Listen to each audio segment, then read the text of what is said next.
Madam Speaker. Madam Speaker, like the Speaker, Honorable Rampertab, just before me has reminded us, the Road Traffic Amendment Bill is a very important bill, but unfortunately, the Honorable Prime Minister is not in the House.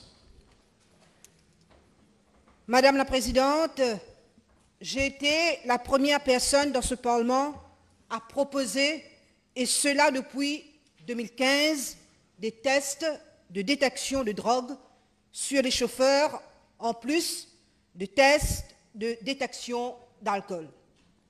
J'avais suggéré en premier lieu le Standardized Field Sobriety Test, ou SFST, pratiqué aux États-Unis et en Angleterre. Selon moi, ce test de sobriété est très important avant tout autre test et il est révélateur de l'influence à la fois d'alcool et de drogue. Qu'est-ce que le test SFST? C'est un roadside test visuel, rigoureux de l'aptitude d'un conducteur à poursuivre sa route au volant par le policier qui l'arrête. C'est un test de sobriété que les médecins connaissent bien. Le SFST a été validé par les plus hautes autorités scientifiques du gouvernement américain et adapté par le ministère américain du transport, aussi appelé le Department of Transportation. Aux États-Unis, les policiers sont rigoureusement formés à cette méthode d'observation de gestes, ordonnée aux conducteurs interpellés par la police au bord de la route.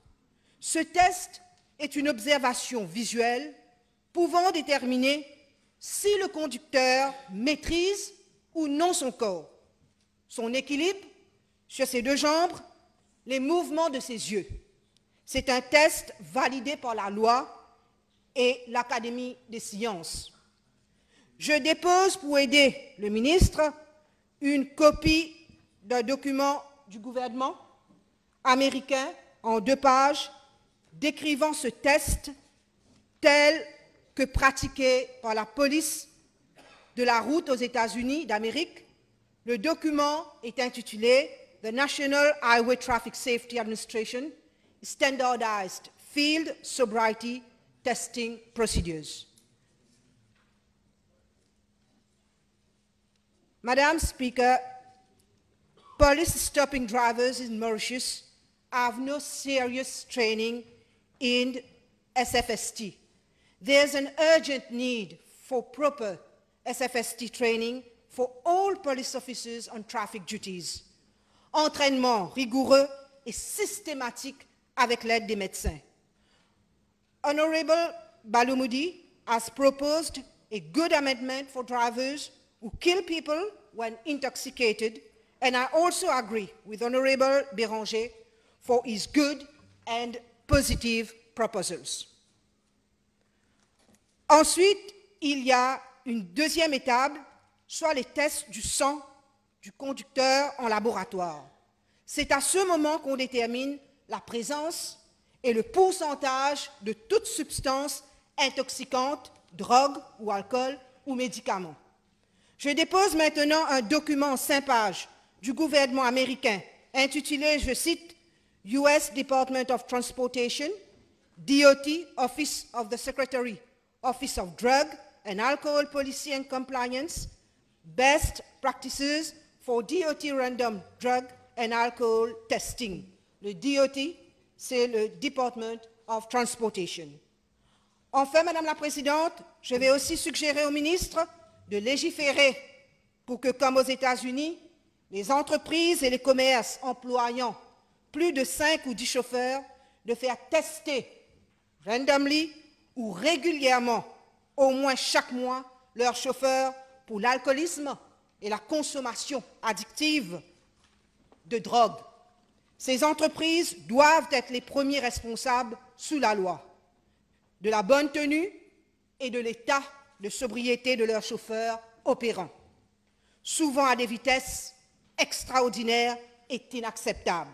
Des poids lourds, des vannes, des 2 roues qui sont impliqués dans des milliers d'accidents et de morts sur nos routes.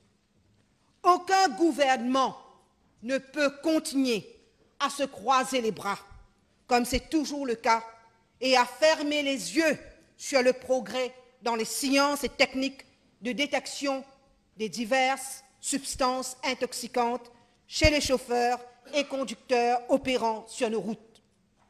Ce que j'ai dit sur les États-Unis s'applique aussi à l'Angleterre. Les Anglais utilisent les services d'une entreprise privée pour obtenir des tests de conducteurs pour la détection de drogue ou d'alcool. Je dépose maintenant à l'attention du ministre un document de présentation de cette compagnie, Alpha Biolab. Le ministre y trouvera les renseignements nécessaires s'il veut introduire la version anglaise de ces tests. Les services sont offerts pour toutes les catégories de transport du gouvernement et autres institutions publiques, aussi bien que du secteur privé. Voici la liste des services d'Alpha Lab, non pas pour la faire de la publicité, mais uniquement une idée au gouvernement sur le fonctionnement de ces systèmes nécessaires de tests de détection de substances intoxicantes qui sont indésirables dans le corps d'une personne au volant. Je cite ces services ici. Professional driver drug and alcohol testing. We provide the fastest lab confirmations available. Same-day results if required. Bespoke testing solutions to help your company achieve its goals. Winner of the Queen's Award for Enterprise in Innovation for Rapid Laboratory Testing Services, operating over 10 years in the drug and alcohol testing sector, full chain of custody procedures, expert sample collection service, rapid sample screening on site with immediate results, can test and confirm a wide range of drugs and their metabolites, sample collection training available, improve health and safety at work. Le reste des informations et détails peut être recueilli par une requête du ministère aux autorités britanniques. Pour terminer, Madame la Présidente, il faut inclure les deux roues, motos, vélos et autres véhicules roulant sur nos routes. Enfin, je remercie la Chambre de m'avoir écouté, espérant que cette fois-ci, je serai enfin entendue sur cette question. Merci.